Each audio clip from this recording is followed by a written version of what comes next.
Il y a une chose que je peux vous dire, j'ai jamais ouvert la bouche si c'était pas les Torah en Israël.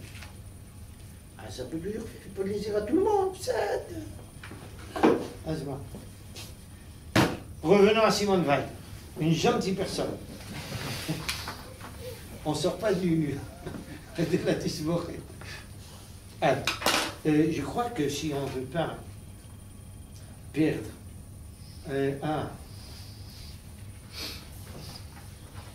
je crois qu'on peut aller à la deuxième colonne, en Moudécha. Il y a les deux derniers paragraphes, il y en a un qui commence en réalité le procédé. D'accord? Le Vinas face au crible, la façon dont Simone Weil accuse le judaïsme, et il nous dit la chose suivante. En réalité, le procédé par lequel Simone Weil établit cette perfidie des Juifs est pour le moins singulière. Il consiste d'abord à mettre sur le compte de toutes les nations du monde en dehors d'Israël la préfiguration de la passion. Je vous ai expliqué ce que j'ai dit au départ, c'est enregistré? Pas tout. Attention, tu effaces ça parce qu'en France... non, je veux pas. Mais moi, j'ai pas peur. C'est pas parce que j'ai peur. Un et l'autre, je veux pas qu'il y ait des dommages. Il y a des gens qui vont pas comprendre. Ça va faire encore des dommages. C'est pas pour moi. Moi, je suis prêt à crier ça sur tous les toits. Je me moque de ce comportement. En tant que rabbin, je n'ai pas le droit de tenir compte de ce comportement. J'essaye pas de chercher le scandale à tout prix. Ne croyez pas. Mais si je dois dire une vérité parce qu'elle a un impact, je la dirai. Ça me coûtera cher, ça coûte toujours cher. C'est pas ça que j'ai peur. Je veux pas en France, ils vont identifier la personne, à mon avis. Et des gens qui avaient du respect pour le père risquent de salir. Chaval, c'est dommage, ça ne va pas apporter de construction. Ça efface ça. Archar, ou efface les noms, d'accord? Thèse que les Juifs réfractaires au christianisme pourraient accepter. Ce n'est pas à eux de la réfuter. Mais elle révèle un parti pris étonnant. Les méthodes de la littérature comparée sont aujourd'hui si familières à tous, on avait lu ça la semaine dernière. La littérature mondiale est si vaste que l'on peut toujours y rencontrer des gestes et des symboles et des bribes de phrases qui ressemblent par quelques côtés aux détails des récits évangéliques. Dans la mer du folklore se dessinent toutes les figures. On peut toujours trouver des choses très similaires.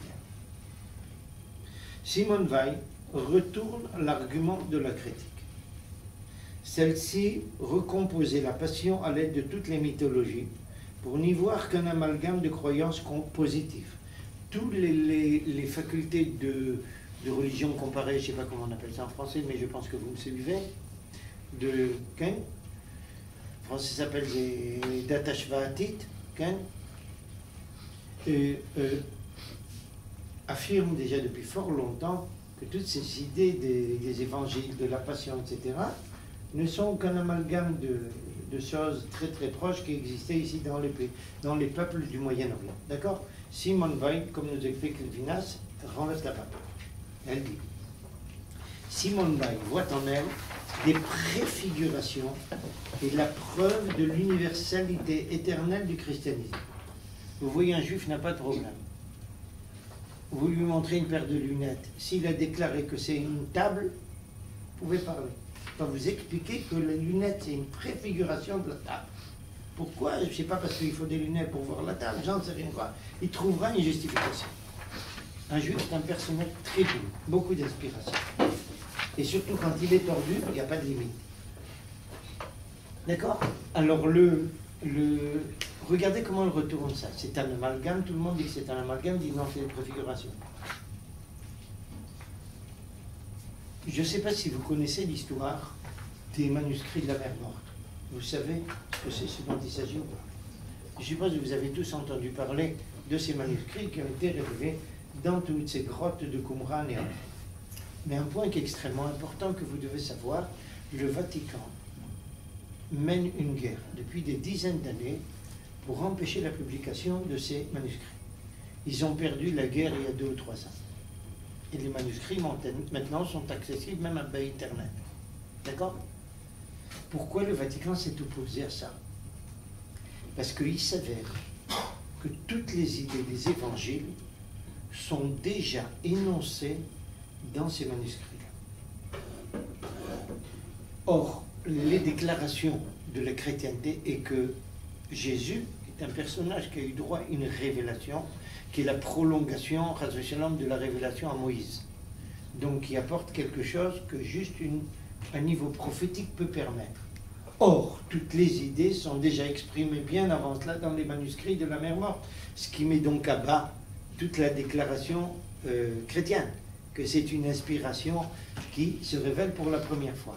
Donc le Vatican, pour empêcher ce coup de massue, s'est battu de toutes ses forces pour empêcher la publication. Finalement, le monde scientifique a eu le dessus et on publie ça. Autrement dit, et c'est pas étonnant, Flavius lui-même dit que le personnage a étudié chez les Esséniens, autrement dit, ces gens qui étaient dans les grottes de Qumran, etc. Donc, c'est pas étonnant qu'il formule des idées qui sont similaires. Il a pris ça là-bas. Simplement, la chrétienté a présenté ça comme une révélation. C'est pas une révélation, c'est des idées de juifs déjà problématiques. Alors, regardez comment elle retourne ça, des préfigurations. Et c'est ce qu'ils disent de nous aussi, que l'Ancien Testament, je vous l'ai expliqué, c'est une préparation au Nouveau Testament. Pourquoi je vous enseigne cet article-là? Non seulement pour la raison que j'avais précisée la semaine dernière, mais pour une raison supplémentaire. On vous raconte toujours que nous vivons un monde moderne, nouveau, il faut réadapter la Torah. Et c'est la conception chrétienne par excellence. La Torah n'a pas... Si la Torah, c'est la parole divine qui s'adresse à toutes les générations, en disant l'autosif ou vélotigrero, vous ne rajouterez pas, vous ne retrancherez pas, ça signifie que c'est valable pour toute l'histoire. Donc il n'y a rien à réadapter. Les détails par-ci par-là, toujours on peut adapter, ça c'est pas ça le problème. D'accord? Les gens seraient bien contents que les rabbins leur permettent d'allumer la lumière Shabbat, l'électricité, j'en passe des maillards. Ça c'est pas... C'est l'obabrechement, c'est où? C'est là. Mais cette idée qu'il faut réadapter, elle n'est pas nouvelle. C'est ce que la chrétienté a affirmé. Et vous savez qui c'est qu'il a affirmé le premier, aussi surprenant que ça pourra vous paraître peut-être, c'est les Grecs sous la domination romaine. Flavius témoigne dans un livre à lui, pas la guerre des Juifs, un autre livre, que les Grecs d'Alexandrie, etc., critiquent les Juifs en disant « c'est pas possible, ça fait 1500 ans que vous êtes avec les mêmes lois, vous ne voulez pas bouger. » Il y a 2000 ans. Alors maintenant, il rajoute un 3. Ça fait 3500 ans qu'on est toujours avec les mêmes lois. Mais il y a toujours les mêmes questions aussi, pourquoi on n'adapte pas. Ça veut dire qu'on est fidèle. C'est une qualité. Quelle? T'as oublié? Bon, le dernier... Il n'y a pas toutes les fonctions qui sont continues, il y a des discontinues. Cette opposition-là que les Grecs ils avaient à l'époque de l'Empire romain, et ouais. ça vient d'une incompréhension ou c'est quelque chose de beaucoup plus profond? C'est une incompréhension d'égoïsme. Je vais t'expliquer pourquoi.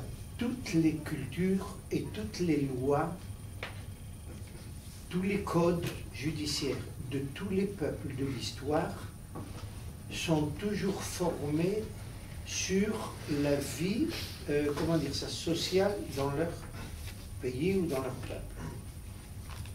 Autrement dit, c'est quelque chose, toutes les lois sont des lois qui relèvent d'une certaine situation sociale. D'accord? Sociale, peut-être même économique et autres. D'accord? Mais chez le juif, c'est l'inverse. La Torah précède la fondation de la société. Et c'est la Torah qui forge la société. Parce qu'il s'agit de paroles divines. Donc elle n'est pas fonction de la société, bien au contraire. Elle vient répondre aux besoins de la société. Elle vient réorienter la société à chaque génération. Donc ce n'est pas la Torah à changer, c'est la société à changer. La Torah vient éduquer, elle ne vient pas permettre de subsister. Elle vient nous éduquer, autrement dit nous transformer à nous. Les nations demandent à transformer la loi ou le code, parce que pour eux c'est un moyen de vivre, un modus vivendi. Chez nous ce n'est pas un modus vivendi, c'est une façon de nous forger une conception afin de nous amener à un objectif historique final. Exactement l'inverse. Donc il n'y a pas de modification à procéder. D'accord? Des choses superficielles, ça. Voilà. Vous avez dit juste tout à l'heure que le Vatican, ils ont pas voulu la publication des manuscrits de la mer morte. Est-ce que s'ils cachent quelque chose, ils savent eux-mêmes que c'est un grand mensonge en fait? Ils le savent, ils le cachent forcément, mais... Ils savent qu'ils ont un problème. D'accord? Ils savent qu'ils ont un problème. Comment ils répondent à ce problème eux-mêmes? Tu sais, il y a mille et une façons d'essayer de s'en sortir. Mais ça, il y a une chose qui est claire, leur combat est justement parce qu'ils ont été obligés de se rendre à l'évidence qu'il y a ces problèmes. Leur annonce bimillénaire suivant laquelle c'est quelque chose qui procédait d'une révélation prophétique exceptionnelle, c'est avéré comme faux. Alors ils ont un problème. C'est Kenyoni. Quel texte vous parlez des manuscrits de la mer morte? De Quel texte vous parlez des manuscrits? Il y en a des tas, tous les textes. Mais c'était la Bible. Megillat Nechoshet, Megillat Bneor ve'achosher Kula. Ça, on les avait pas avant? Sefer Hana, Nous, oui. on ne les connaissait pas. Ah. Non, on savait qu'il y avait des Esséniens. On n'avait pas leurs écrits entre les mains. Les Chachamim nous parlent d'eux et de leur conception erronée, etc. D'accord? Ils parlent même de leur scission. On l'avait étudié dans Maseret Kiddushin une fois. C'est il n'y a pas très longtemps même, on l'a étudié. Non. J'ai pas étudié avec vous, c'est Maseret Kiddushin.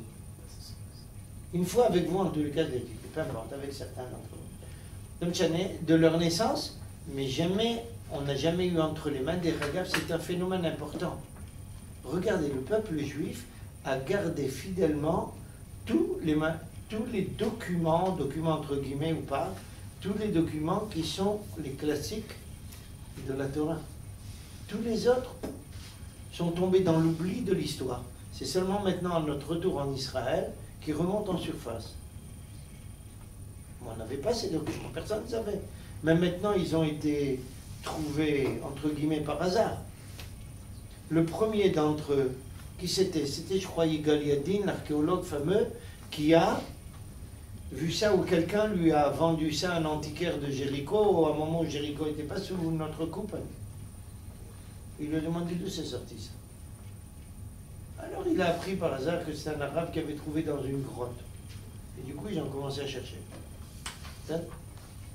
Donc, ok. Tous ces textes, ils ne sont pas obligatoirement dans l'intérêt du judaïsme. Il y a des textes de la mer morte qui disent que par exemple la Torah c'était une création de l'homme et que c'est plusieurs hommes entre eux qui ont créé le livre. J'ai pas compris qu'est-ce que tu dis. C'est-à-dire que les textes de la mer morte, c'est pas des textes qui sont tout le temps dans l'intérêt du judaïsme. Il y a des textes qui ont été découverts à la mer morte, qui sont au musée à Jérusalem, au musée d'Israël à Jérusalem, qui disent que la Torah c'était une création de l'homme et pas une création de Dieu. Non, il n'y a aucun ça. Il y a une fenêtre au musée de Jérusalem. Je connais tous les manuscrits et je les ai à peu près tous à la maison. Je les ai à peu près tous à la maison. Moi, je potasse ça. D'accord? Il n'y a pas de... Non, c'est pas une création de l'homme. Non, tu as dû lire un commentaire qui glisse un peu parce que... Rappelle-moi ton prénom, j'ai oublié que c'est... Jonathan. Sache que ces gens qui ont rédigé ces manuscrits, c'est des gens hyper religieux. Si tu veux essayer de les comparer à des gens de maintenant, c'est pas les Khaledim de maintenant, c'est les Satmar de maintenant. D'accord? Donc des gens hyper religieux, ils vont pas te dire une chose pareille. C'est des archéologues, des chercheurs, des historiens israéliens laïcs qui essayent de se servir de leurs documents pour déclarer des choses pareilles. Tu comprends la nuance. Il n'y a pas de... C'est pas vrai. Je peux m'asseoir avec des textes, avec là je peux t'expliquer même sur la base de quoi il dit ça. Il y a beaucoup d'aspects, si tu veux. Tu me rappelles, même je t'amène le document, on doit encore remplir un cours là quand on a raté. Il faut qu'on se trouve un moment de ça. Si quelqu'un me rappelle, je vous amène ici les photocopies. Pas les photocopies, j'ai des manuscrits à la maison, je vous amène. Il y a des choses sur lesquelles il base ça, il faut voir de ce dont vous avez. Kenyoni. Une dernière question. Pourquoi vous avez dit que tous les livres qui sont extérieurs, enfin tous les livres apocryphes, tout cela, là, les Sipharim Chitzonim, pourquoi on les a écartés de... Pourquoi on les a pas gardés? Il y en a qui ont été écartés volontairement, il y en a d'autres qui ont été écartés involontairement. Ceux qu'on a trouvés aujourd'hui, ils sont valables pour nous? Non. Ça veut dire valable. Je te pose une question. Si dans 2-3 siècles, quelqu'un retrouve un ouvrage de Ben Gurion, d'accord? Stam, je donne un exemple.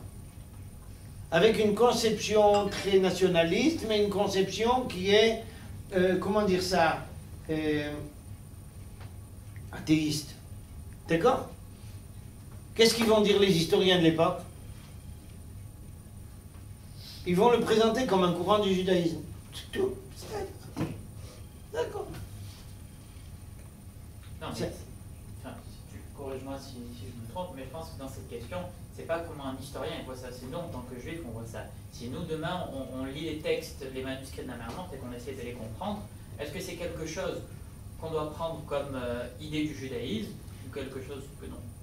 Non, ce n'est pas des idées du judaïsme, c'est des idées qui ont une grande partie du judaïsme et qui sont influencées par des idées qui ne sont pas orthodoxes aussi, et qui viennent d'autres courants, quelquefois de certaines conceptions problématiques sur le plan national, sur des tas de domaines. Il faut peut-être que je vous fasse un cours une nouvelle fois sur ce Kéta de Maseret Kiddushin pour vous expliquer ce dont il s'agit. Il faut que je vous fasse un cours pour vous expliquer comment sont nés ces Kétas-là, sur la base de quoi. D'accord? Il y avait des problèmes énormes en Israël, des regards très similaires aux nôtres maintenant, qui ont provoqué un éclatement du judaïsme. Il y a deux courants qui se sont séparés de ce qu'on peut appeler le judaïsme classique orthodoxe. Un, dans un sens plus religieux extrémiste, et un autre dans un sens plus laïque. C'est comme ça qu'il y a eu trois courants. Mais ce qui est resté justement dans l'histoire, c'est le courant central. Le reste a disparu.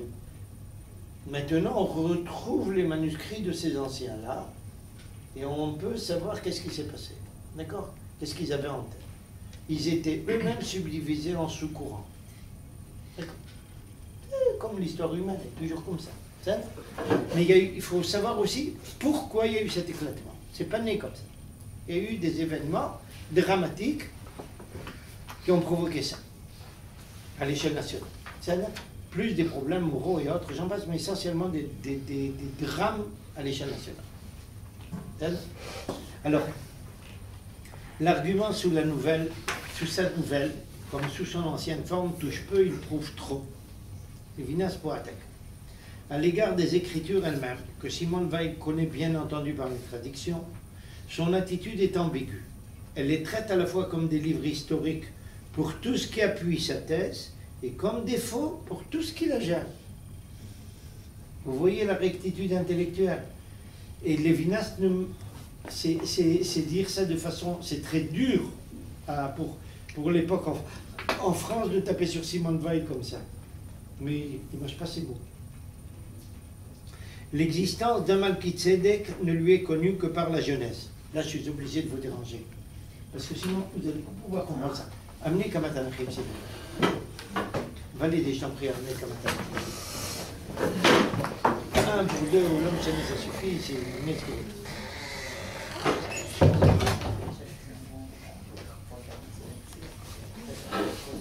T'as froid? Mets un pull.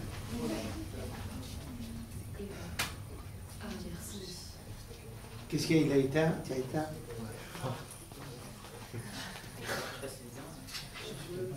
Si ta fiancée elle apprend que tu commences à te refroidir, c'est pas...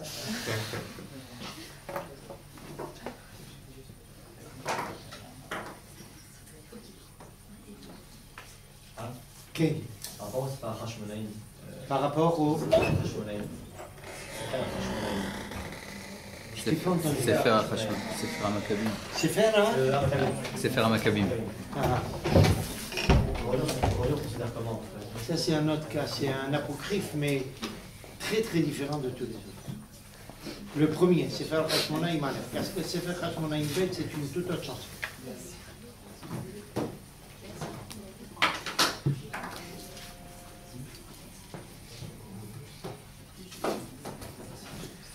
connais, je crois que c'est du côté de la page.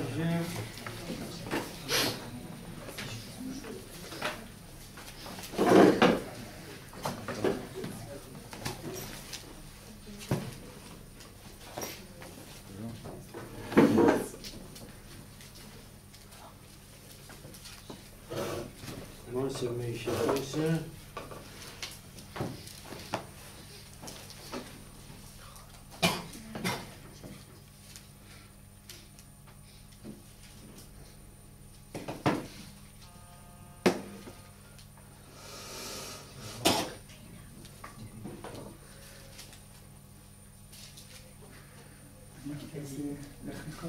כמה? לכך י"ד, פסוק י"ח.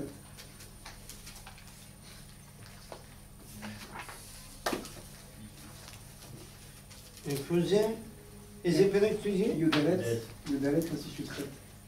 Ah oui, oui, c'est avant. Page 20. Je voulais vous proposer 20, après j'ai eu une hésitation. Un brief rappel pour tout le monde.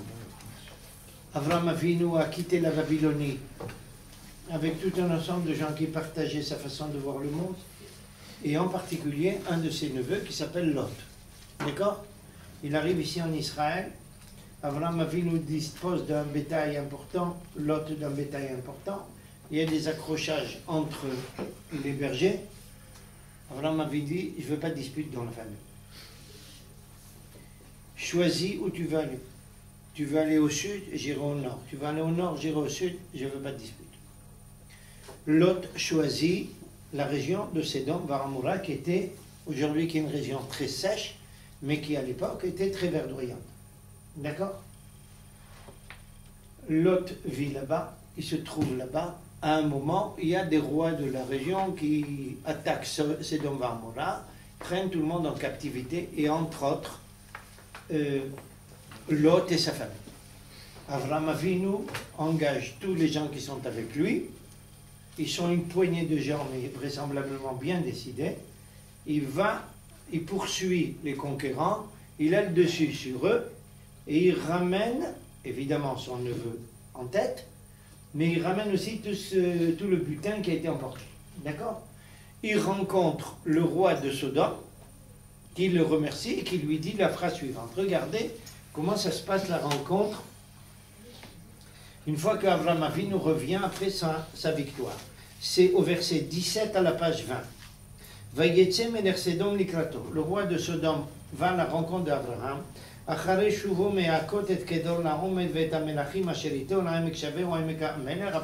avoir eu le dessus contre tous ces gens. Ou Malkitzedek melech Shalem. Malkitzedek, en français Melchisedek, le roi de Shalem. Qu'est-ce que c'est Shalem? C'est Jérusalem. Yerushalayim, c'est un nom composé de deux noms. Yerushalem. D'accord? Et il faut parler de ça aussi, pourquoi c'est comme ça. Ça, c'est un autre problème. En tous les cas, il va à sa rencontre avec du pain et du vin. Vous connaissez ce tékès là, comment on appelle ce tékès? Pardon? Cérémonie. Ce cérémonial, les vainqueurs ou les gens qui sortent, on les reçoit avec du pain et du vin. D'accord?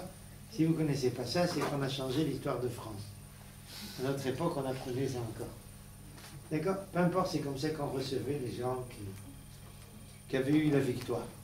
Aval, il y a une information supplémentaire. Il est très prêtre au Dieu suprême. Qui était prêtre au Dieu suprême? Malkitzedek. Donc Malkitzedek sert déjà de prêtre au Dieu suprême. Qui c'est le Dieu suprême? Dieu. D'accord?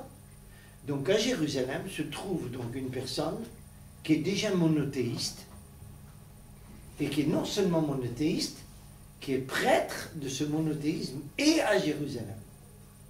D'accord? C'est lui qui reçoit Avraham Avinu avec le pain et le vin. Regardez la suite.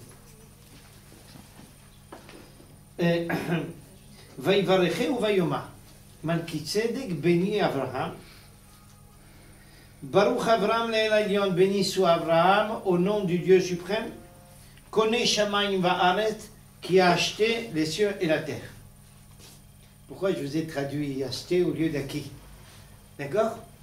Parce que pour vous répondre au passage à une question qui risque de vous être soulevée ou qui vous a peut-être déjà été soulevée. Vous ne savez pas que chez nous, quand on se marie, on achète une femme. On achète, c'est au commerce, à l'épicerie, on prend une femme, on lui donne quelque chose. Alors on achète. D'accord? Dans le passé, on lui donnait une date, une figue, etc. Maintenant, on lui donne une bague d'alliance. J'espère que vous suivez mon signe. D'accord? Dites-moi, pourquoi tous les laïcs qui posent cette question imbécile, des ignares, des machos pathologiques? Parce que dans la Torah et la Halakha, on appelle ça kinyan, ils nous disent qu'on achète. Bon, il y a juste des gens vraiment très simplistes qui croient qu'on achète une femme. Même quand on achète une femme, c'est elle qui nous bouffe tout cru.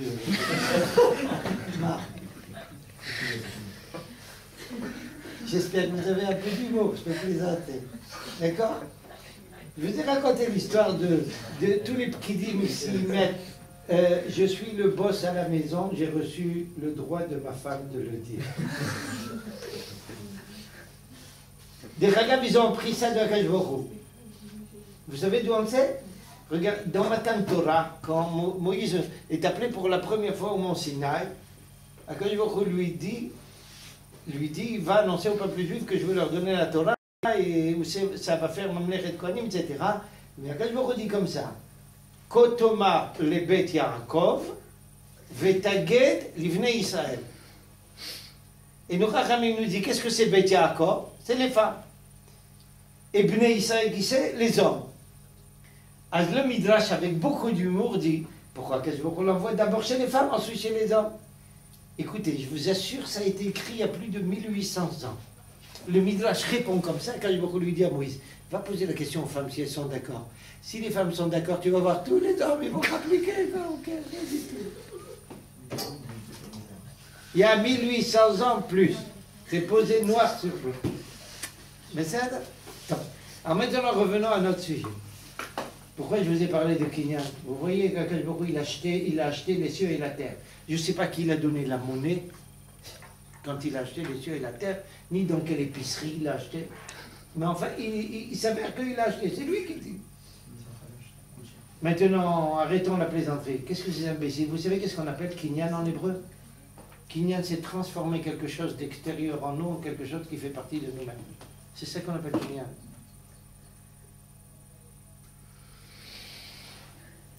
Imbécile. Pour eux, une femme, j'ai pas envie de dire qu'est-ce qu'ils font avec une femme parce que sinon, je pique une crise. Mais ils ne vont pas nous donner des leçons de morale. Pas nous. La notion de Kinyan, c'est justement deux personnalités qui vont devenir une personnalité. Ça s'appelle Kinyan. Im ou Belikes. La meilleure preuve que Kiddushin peut être réalisé, pas d'Afka avec l'argent, on peut faire un contrat, shtar. Si quelqu'un écrit sur un shtar à une femme,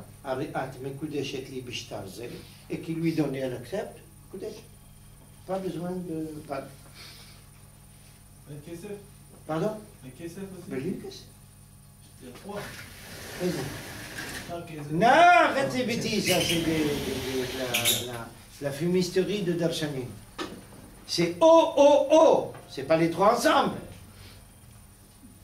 Ou avec une matana, ou avec un shtar, ou avec autre chose. C'est ou. Ça se dommage. Des regards pour des gens comme toi qui s'apprêtent à se marier, pourquoi il faut donner quelque chose? Parce que tous les menteurs du monde, ils disent à autrui, je t'aime beaucoup. Qu'est-ce que ça veut dire, je t'aime beaucoup? Donne-moi, moi, beaucoup. C'est ça que tu appelles ça de l'amour? Tu as célibataire à Hava, donne quelque chose. Recevoir, tout le monde n'est pas à recevoir. C'est ça le principe du Kinyan. Transforme quelqu'un qui a une autre personnalité, quelqu'un qui devient une partie de ma propre personnalité, à l'idée chez notre tête. D'accord? C'est-à-dire qu'aujourd'hui, le terme de kinyan, comme on l'utilise aujourd'hui, Ouais. aujourd'hui, kinyan, dans la... Aujourd'hui, mais c'est pas nous, c'est pas notre problème, c'est la Torah, tu vois bien, connaît Shamaïvar. Dans la prière, on dit tous les jours, connaît Shamaïvar, les Baruch, c'est pas avec l'argent, il faut leur répondre. Seulement, comme ils sont tellement matérialistes, ils n'arrivent pas à comprendre. Dès que tu dis le mot kinyan, nous, business. Ah, le mariage aussi, c'est business, on va chez un avocat. Ils veulent faire un esquème chez un avocat. Un avocat, j'achète une voiture. Un appartement.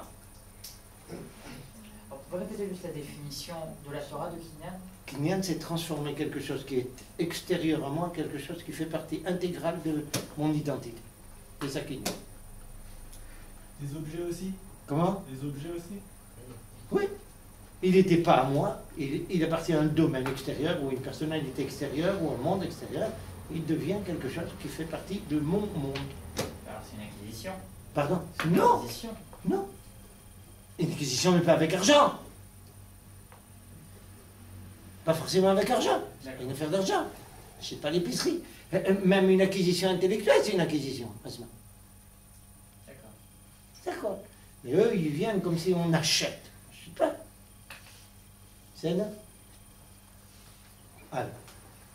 Moi, j'ai profité de ça. Alors, en tous les cas, il lui dit, connais Shemaïvan. Regardez qu'est-ce qu'elle a fait de chrétienté de ce personnage de Malkitzedek.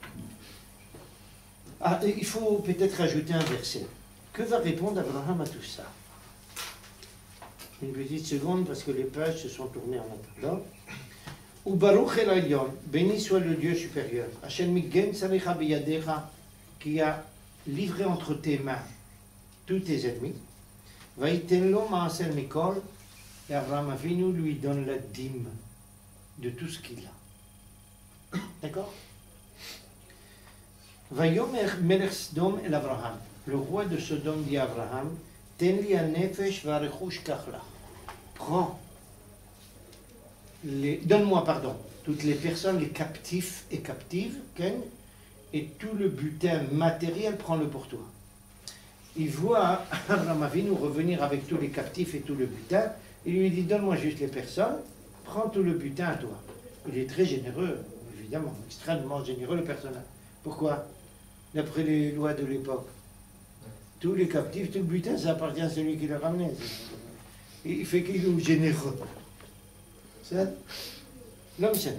Que va lui répondre Abraham? Une réponse fondamentale pour nos juifs. Et je vous demande de vous en souvenir toute votre vie. Elle est la base de notre identité juive. Regardez ce qu'il lui répond. Vayomer Avram el Melech Sodom. Il répond au roi de Sodome. Harimoti yadi el Hashem. J'ai levé ma main vers Dieu, c'est une façon de dire j'ai prêté serment. J'ai prêté serment. Excusez-moi, c'est peut-être d'abord. Allô? Shalom, lisez. אני אשמח לדבר איתך, אני באמצע ההרצאה פה בטכניון. את תוכלי לדבר איתי בערב? אני אנסה לתפוס אותך אחרי 8:30. להתראות. עכשיו, אם מחוט ועד צלוח נעל, si c'est d'un fil ou bien d'un lacet de chaussure, כן? אם אקח מכל אחריך, si je te prends la moindre chose, Velo Tomar Anochi Achat et Avram, tu ne pourras pas dire que tu m'as enrichi. Le moindre cordon et le moindre lacet, je ne te prends pas. Je reprends tout. Est-ce que vous comprenez pourquoi? Sodome est la ville de la corruption. Abraham Avinu est allé sauver son neveu qui habitait là-bas. Pour sauver son neveu qui habitait là-bas, il fallait qu'il sorte tous les captifs de Sodome et ramener tout le butin de Sodome. Le roi de Sodome veut lui remercier. Abraham lui dit, je ne touche pas un centime de malhonnête comme toi et de crapule comme toi. Ne serait-ce qu'un lacet de chaussure, je ne prends pas que tu ne puisses pas dire que tu m'es enrichi. Je ne veux pas un centime de quelqu'un de corrompu comme toi. Tu ne puisses pas dire que tu m'aides avec quelque chose. Vous savez, dans la halakha juive, si on sait que quelqu'un n'est pas tout à fait honnête, un banquier, un épicier, n'importe quoi, on n'a même pas le droit de faire chez lui la monnaie d'une pièce. On ne veut pas toucher un centime, ni même se servir un centime de quelqu'un qu'on connaît être corrompu sur le plan financier. C'est de là qu'on apprend. Et regardez comment le Midrash s'attarde là-dessus. Il lui a dit Chut vesroch. Il dit grâce à ce Chut et à ce sroch, Akadosh Baruch Hu a donné au peuple juif 2 mitzvot. Qu'est-ce que c'est la mitzvah qu'on fait avec Chut? Les tzitziyot. Qu'est-ce que c'est sroch? C'est les tefillin. Mais c'est en récompense, le peuple juif a droit à ces 2 mitzvot qui marquent notre identité. Un refus de composer avec toute corruption. Un refus fondamental. Alors, on n'est pas encore arrivé avec l'affaire Malkitzedek. Qu'est-ce que c'est l'affaire Malkitzedek? Ça, bon, on parle d'Abraham, on voit la personnalité d'Abraham, la droiture, aucun rapport avec la pègre, il ne veut rien entendre parler. Mais, il y a ici ce personnage Malkitzedek qui surprend. On voit ici un prêtre monothéiste et à Jérusalem, et qui est là avant que le peuple juif commence à jouer ce rôle de prêtre. Qu'est-ce que dit la chrétienté? Je ne sais pas si à vous je l'ai dit, j'ai dit aux anciens, à ceux qui étaient par le passé, Yoni a dû entendre ça, peut-être encore Michal sûrement, peut-être Uriel Gamken. Un point fondamental que vous ne pouvez pas ignorer, c'est la chose suivante. La première rupture entre christianisme et judaïsme n'a pas eu lieu concernant le Shabbat, la kassout, la pureté. Non. Pas du tout. La première rupture a lieu concernant un point théologique, strictement théologique, la définition du juif. La définition du juif était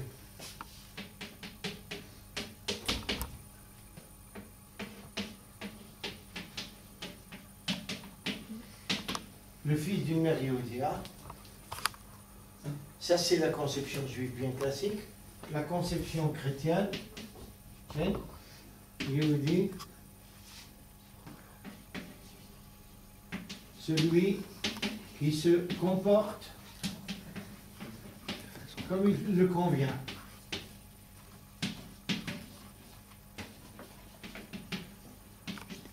Des chrétiens. D'accord? La première rupture, c'est au niveau de la définition du juif. Jésus est un personnage qui respectait le Shabbat, la Kashout, la Tahara, mieux que n'importe quel juif d'aujourd'hui. Et il connaissait la Torah mieux que tous les rabbins d'aujourd'hui. Et il dominait la Kabbalah mieux que tous les rabbins d'aujourd'hui.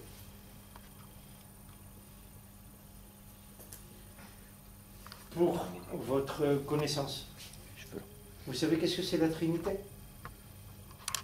Tenez-vous bien. C'est Chabad. C'est une déformation de la notion de Chabad. Faites attention, j'ai dit comme ça brutalement, mais c'est la notion de Chabad qui a été déformée légèrement et qui est devenue la Trinité. Vous avez entendu parler du Père, du Fils, du Saint-Esprit, etc. Ce sont des conceptions de Kabbalah qui ont été déformées. Si en hébreu, ça s'appelle Ha'av, Aben, Veruach HaKodesh. Et qui sont liés à ces notions de Chabad dans la Kabbalah, c'est une déformation. C'est pour vous donner une idée. Vous voyez comment on peut passer complètement à l'extérieur en prenant des idées juives. Vous les déformez légèrement, tout explose. Alors, et c'est au niveau théologique, c'est pas au niveau du comportement. Vous connaissez le fameux tableau La Seine, je suppose. Qu'est-ce que c'est? Il mange le Korban Pessah. Il est avec ses élèves en train de manger Korban Pessah. C'est ça la Seine. J'ai le La Seine. Fais-le La Seine. Donc le problème n'était pas au niveau du comportement, au niveau théologique. Et là, c'est ça la définition complètement changée. Alors regardez, maintenant, la chrétienté avait un problème. Comment elle va faire avaler au peuple juif qu'il peut y avoir des personnes qui ne sont pas juives et qui peuvent être Israël. Alors Malki-Tzedek, impeccable. Pourquoi? Vous voyez même du temps d'Abraham, le premier juif, monothéiste, vous trouvez en face de lui quelqu'un qui est monothéiste, même avant lui et plus que lui, est déjà prêtre monothéiste. Vous comprenez donc l'artifice de la chrétienté. Donc il ne faut pas être forcément du peuple juif pour être monothéiste. Malki-Tzedek est un personnage qui est déjà sans Abraham, il va même vers Abraham. Et Abraham le reconnaît comme prêtre. Vous voyez l'artifice? Alors la chrétienté a fait de ça des matamim. Regardez maintenant ce que dit Lévinas là-dessus. Il y a chose suivante, à l'égard des Écritures elles-mêmes, que Simon Veil connaît bien entendu par les traductions, son attitude est ambiguë. Ah, ça on a déjà lu. Bon, on s'est arrêté. L'existence d'un Malki-Tzedek ne lui est connue que par la Genèse, mais elle affirme qu'il fut infiniment supérieur à tout ce qui a été possédé par Israël. Vous voyez comment, avec un petit artifice comme ça, là, on modifie tout. Pourquoi prendre au sérieux les généalogies et ajouter immédiatement que les Juifs les avaient faussées? De quoi parle Lévinas? Dites-moi, d'où on sait qu'il y avait un Malki-Tzedek? Par la Torah. D'où on sait qu'il était Kohen Elion? Par la Torah. D'où on sait qu'il était déjà prêtre? Par la Torah. Mais la Torah est fausse. Alors pourquoi Malki-Tzedek est vrai? Ah non, parce que Malki-Tzedek, ça sert à la chrétienté, donc c'est vrai. Le reste, ça ne sert pas, donc c'est pas vrai. Vous voyez comment ça marche? Toujours on nous a fait ça. Les pires antisémites ont fait ça. Maintenant, c'est une juive. D'accord?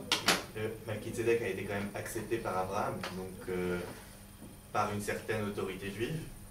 Accepté comme quoi? Comme prêtre. Non. Lui, il est prêtre de lui-même. De la manière dont aujourd'hui, si on voit une personnalité, on voit une âme juive qui n'est pas dans un corps juif, on est prêt à l'admettre. Après conversion. Après conversion. Après conversion, et ça c'est sans conversion. On ne peut pas assimiler ce talir-là à une conversion? Non. À une identité. Il faut expliquer justement quelle va être la différence entre un personnage comme Malki-Tzedek et Abraham. Sache que dans la conception juive, il y a toujours eu, à chaque génération, au moins un personnage qui était un personnage qui avait compris la vérité. Malki-Tzedek était un personnage du temps d'Abraham qui a compris la vérité. D'accord? Il y en a eu des personnages comme ça depuis Adam Arishon jusqu'à Abraham. Il y en a tout le temps. D'accord? Donc il peut être Kohen, Léon, etc. C'est quelqu'un qui a compris la vérité. Qu'est-ce qui leur manque? Pourquoi ils ne sont pas le peuple juif? Et là, c'est un point important. Abraham est le premier et l'unique personnage qui va être un personnage qui ne va pas se contenter d'être la personne qui reconnaît la vérité, mais la personne qui va se battre pour cette vérité et pour l'anchilota, comment dire ça, la transmettre à toute l'humanité durant l'histoire et par sa génération. C'est ça la différence. C'est plus quelque chose qui me concerne que moi tout seul vis-à-vis de Dieu, c'est quelque chose que je vais et transformer l'humanité. C'est un message. Il peut y avoir des gens parmi les nations d'envergure qui sont capables de comprendre. Mais alors, c'est eux tout seuls. C'est un personnage d'envergure tout seul dans son petit coin. Aucun d'entre eux ne pourra transformer l'humanité. Abraham Avinu, c'est celui qui transforme.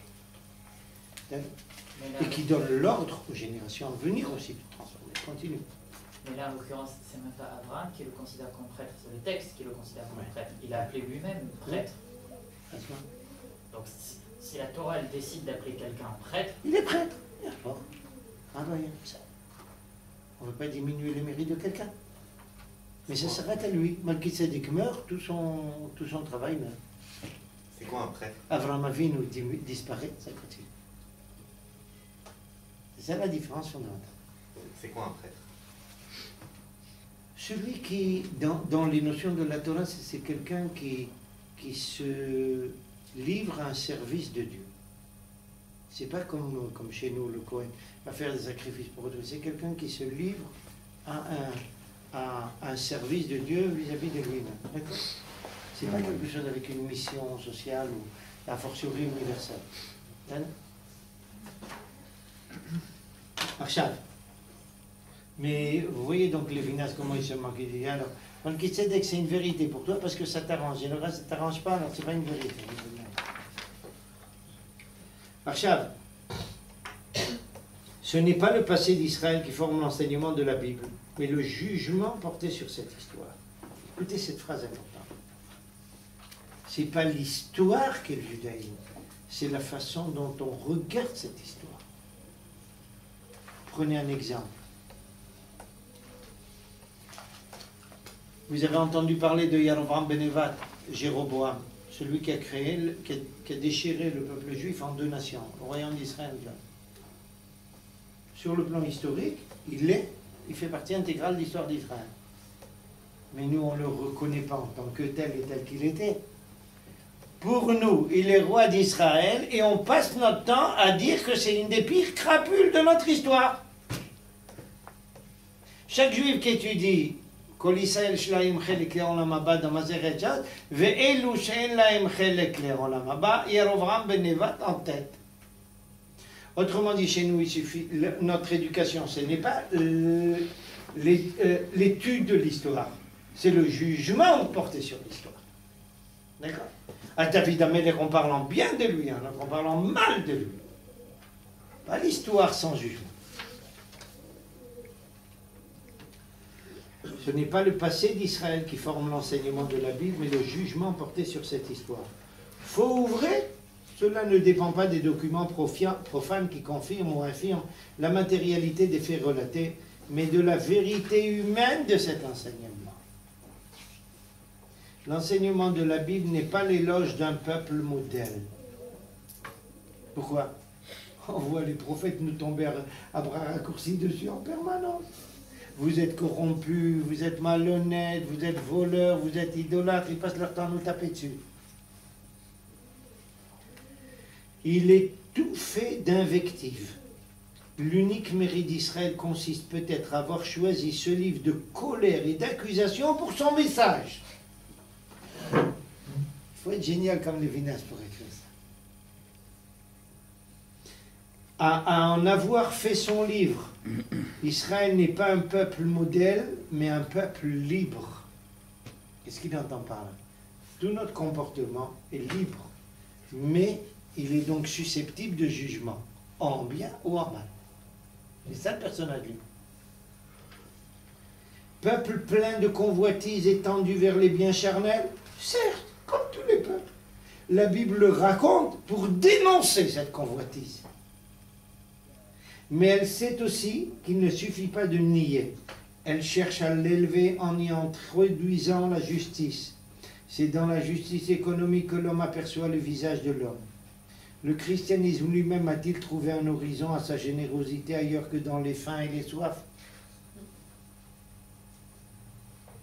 Des flèches empoisonnées. Seuls les écrits grecs, chaldéens, égyptiens, hindous contiennent une générosité sans mélange. Ça, c'est l'ironie de Lévinas. Les Juifs ne possèdent qu'un Dieu des armées. Quelle horreur! Hachem Tsevaot. Mais quelle chance d'apprendre par Simon Weil la traduction exacte de Hachem Tsevaot. Il se moque d'elle. L'Église elle-même, parfois militante, se contente dans sa liturgie de transcrire ces mots hébraïques. Je ne sais pas si vous avez compris l'astuce. Vous savez qu'ils lisent les Teilim dans toutes les cathédrales, dans toutes les églises du monde. Mais quand ils arrivent à Hachem Tsevaot, ils ne traduisent pas. La guerre, c'est une horreur d'après la chrétienté. On n'a pas le droit de verser le sang. Sauf le sang juif, ne dites pas. Mais on n'a pas le droit de verser le sang. Alors Hachem Tsevaot, catastrophe. Alors comment? Vous savez que jusqu'aujourd'hui, il dit Hachem Tsevaot. Ils le disent en hébreu, pour ne pas traduire. Impressionnant. Achav. Sans doute par pudeur. Regardez comment se moquent les Lévinas. Ils ne traduisent pas, c'est sans doute par pudeur. On trouve dans les cahiers c'est les cahiers de Simon Weil, la traduction des premiers versets du chapitre 6 de l'Exode, où il est également question des noms de Dieu.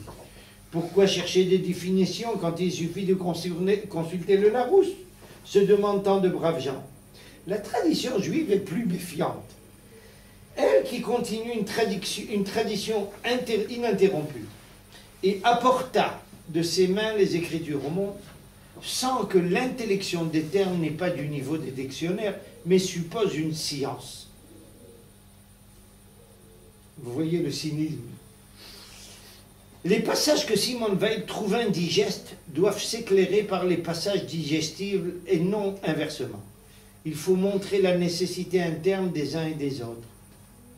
Quelles qu'aient été les origines des différents éléments du canon, ils n'ont pas été accueillis par des collecteurs du folklore. Cela affaiblit la portée philosophique de la philologie, pour peu que l'on admette, à défaut de la mosaïcité du Pentateuque par exemple, son authenticité talmudique. Je ne sais pas si vous... Il faut que... Je suis obligé d'arrêter parce que je dois m'occuper d'autre chose.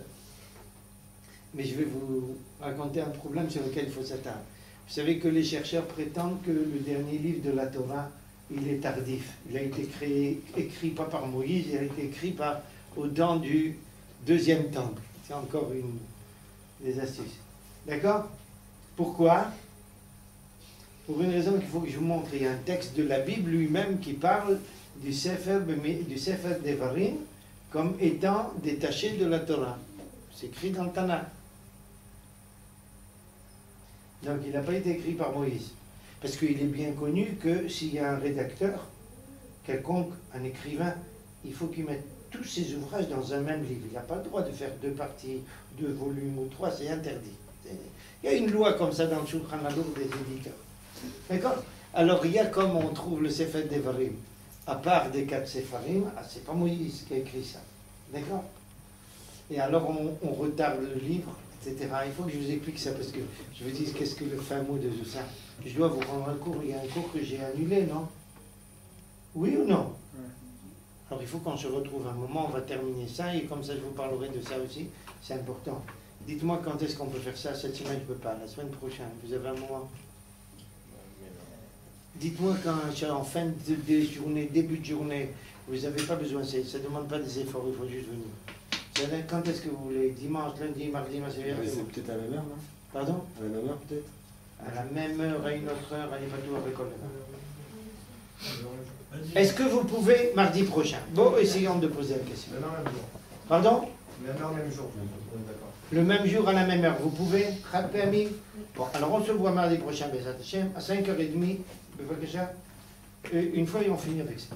Mais c'est jetez un coup d'œil si je ne vous mets pas aussi le devoir déjà sur la table de la synagogue. Essayez de commencer à jeter un coup d'œil, d'accord? Alors, bon, la psycho, vous me laissez un autographe si vous